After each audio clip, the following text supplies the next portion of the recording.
कोई भी घर ऐसा नहीं है जिसको फायदा नहीं पहुंचा है।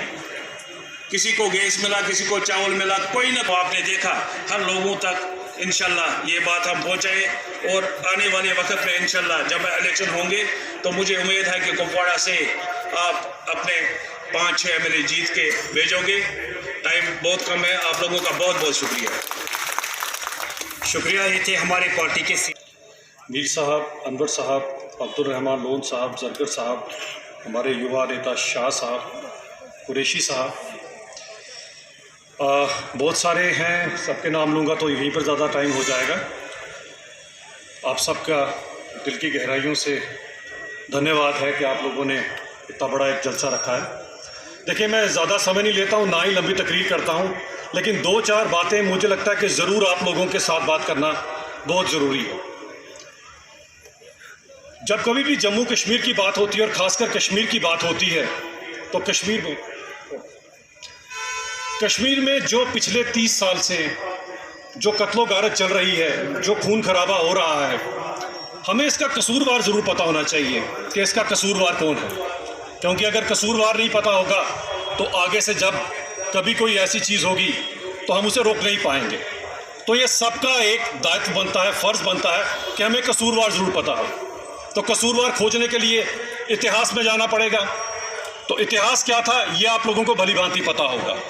जब हिंदुस्तान आज़ाद हुआ, हिंदुस्तान बना, एक मुल्क और बना आपके बाजू में, जो खैर कभी खुद भी ना आराम से बैठता ना किसी को बैठने देता है। लेकिन एक चीज़ आपको पता होनी चाहिए, सन 1947 सब है, जिसके नहीं है वो है भारतीय जनता पार्टी।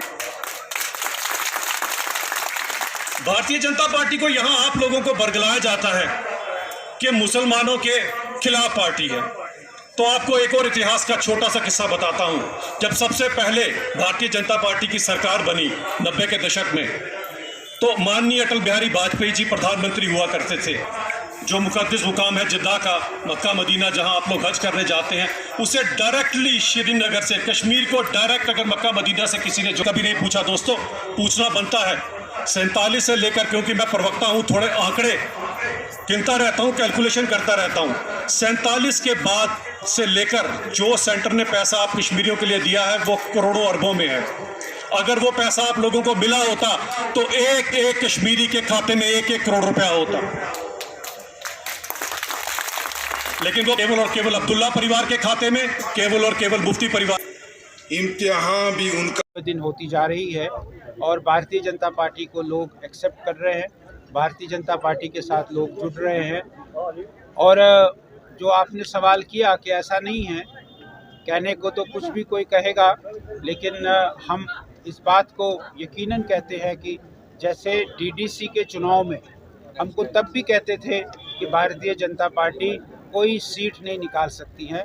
हमने 3 सीटें यहाँ निकाली है। एक तुलेल की निकाली गुरेज में, एक हमने काकापोरा पुलवामा में निकाली थी, और एक हमने बालाहामा में सीट निकाली। हमारे 3 BJP के DDC मेंबर्स बने हैं।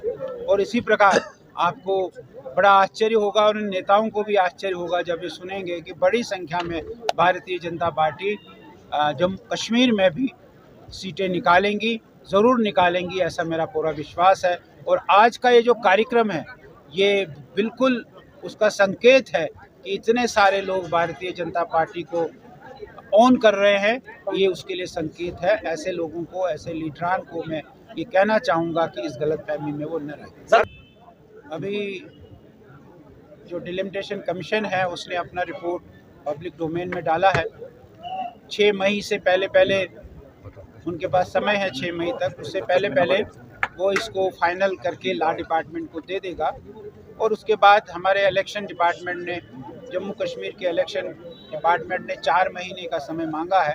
और इसलिए ये लगता है कि नवंबर, दिसंबर या अक्टूबर नवंबर में ज़रूर चुनाव जो है Jammu Kashmir. Sir, Kashmir files film जो है उससे पंडित लोगों की यादें जो है दर्जा भी मिल सकता है वापस, और दर्जा चुनाव के बाद भी मिल सकता है। गोल साहब, कश्मीर फाइल्स जब यहाँ पे फिल्म बनी तो पंडित लोगों की जो यादें हैं वो ताज़ा हुई, लेकिन आज तक भाजपा पार्टी जो है वो कामयाब क्यों नहीं हुई है पंडित लोगों को अपनी जगह पे बिठाने की? और कब वो दौर आएगा जब पंडित लोग अपने घरों में सुरक्षित वापस आएंगे और यहाँ बसेंगे? और आपके बगल में भी है सुरेश अमरदर साहब, उसके हवाले से।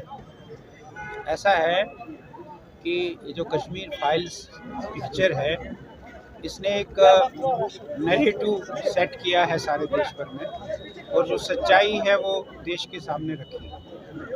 ये जो लोग अपने आप को कह रहे हैं कि हमारे इससे कुछ लेना देना नहीं है, उस समय हमारी सरकार नहीं थी। 18 जनवरी तक फारूक साहब यहाँ चीफ मिनिस्टर थे, और ये 18 के बाद एक दिन में सारा बदला नहीं। जगमोहन ने निकाला, जगमोहन पहले भी यहाँ गवर्नर रहा, तो किसने रखा था उसको गवर्नर? कांग्रेस ने रखा था। तब जगमोहन ठीक था, और फिर जगमोहन जब आया तब जगमोहन भारतीय जनता पार्टी के इस रैली में हमारे जम्मू कश्मीर के मार्गदर्शक श्रीमान अशोक कोल जी, मंच पे बैठे अलग गांवों से सरपंच, पंच, हमारे वर्कर्स, बहनों, भाइयों, प्यार भरा सलाम, प्यार भरा नमस्कार। और इसके साथ साथ यहाँ सिक्योरिटी फोर्सेस के जो अहलकार हैं, कर्मचारी हैं, और मेरे मित्र मीडिया कर्मी, आप सबको इस आज के इस प्रोग्राम में आप शुक्रिया भी अदा करूंगा, आपका स्वागत भी करूंगा।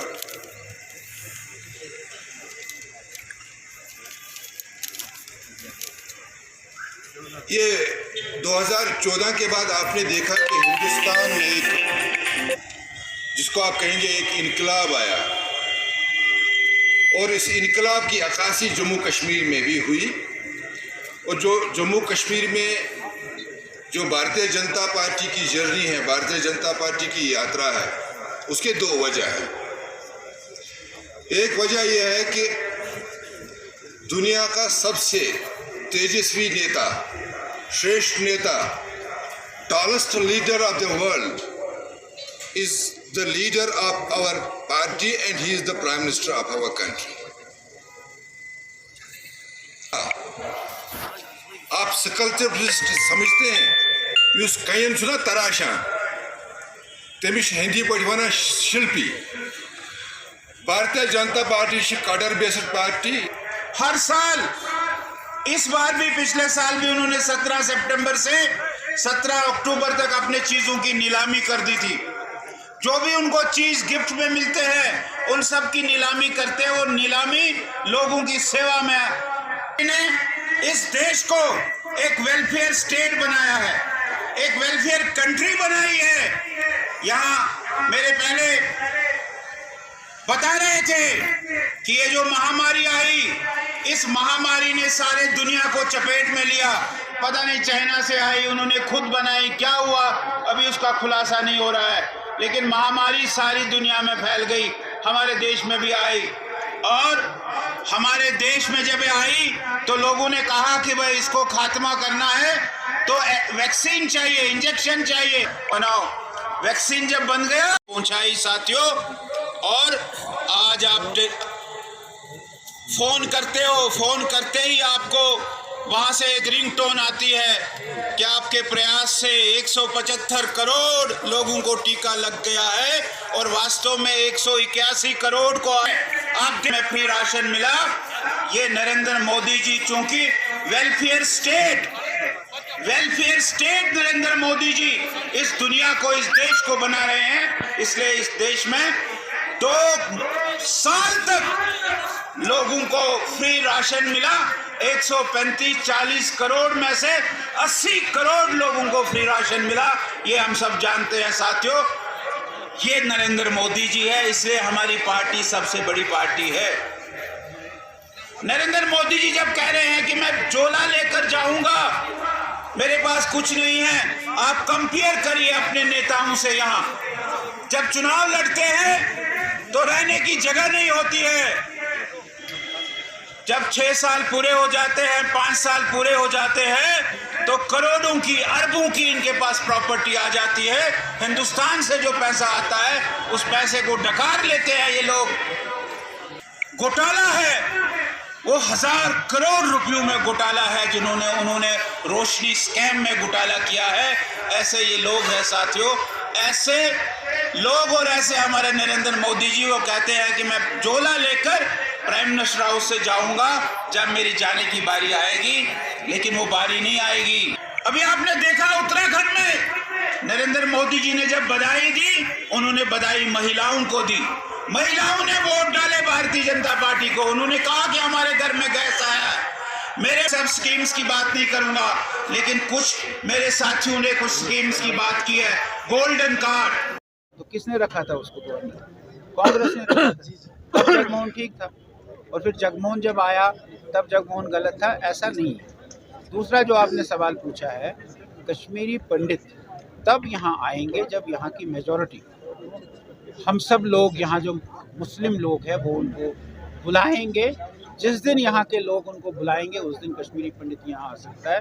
बाकी कोई जबरदस्ती से कोई उनको यहाँ नहीं लाया जा सकता। सर, लोगों का इल्जाम है कि आर्टिकल 370 हटने के बाद यहाँ कोई, लेकिन ग्राउंड लेवल पर अभी तक उनको वोट नहीं मिला। नहीं है। आप बहुत सारे इलाके में आप यहाँ सरकार में जाइए और निकालिए कितनों को PMAY मिला है।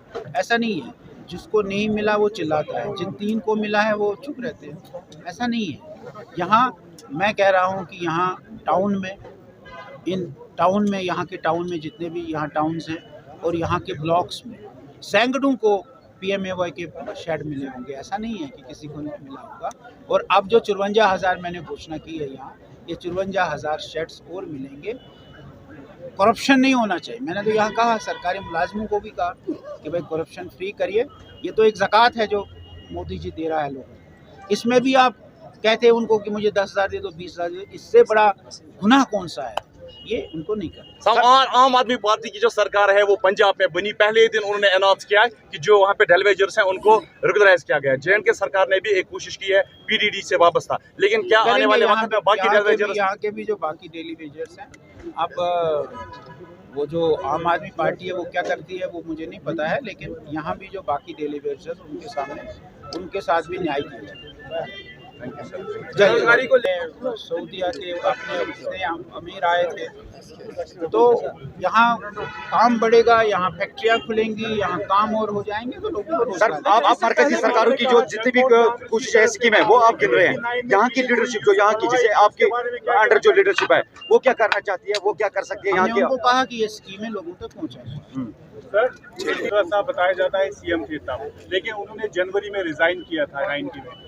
आप बताइए सर, यूसुफ हलवाई की भी किलिंग हुई थी उस टाइम पे जब वो वर्कर था, लेकिन सर उस सवाल कोई बात नहीं की जाती। ऐसा नहीं है, ऐसा है। हवा इसको आप इस प्रकार से मत ले जाइए। जी। ये जो फिल्म बनी है ये केवल कश्मीरी पंडित्स को उन्होंने किया है। हम थोड़ी कहते हैं कि यूसुफ हलवाई की डेथ नहीं हुई, उसकी भी डेथ हुई थी। डेथ इसलिए उसकी हुई थी कि उसने मिलिटेंटों के खिलाफ आवाज उठाई कि ये गलत कर रहे हैं, इसलिए उसको मारा गया। हम तो ये कहते हैं, ऐसी क्या बात। लेकिन उसमें केवल वही डिपिक्ट करना था उन्होंने। वो एक फिल्म वाला है, उसने अपना काम करना था, उसने किया, उसमें क्या बात।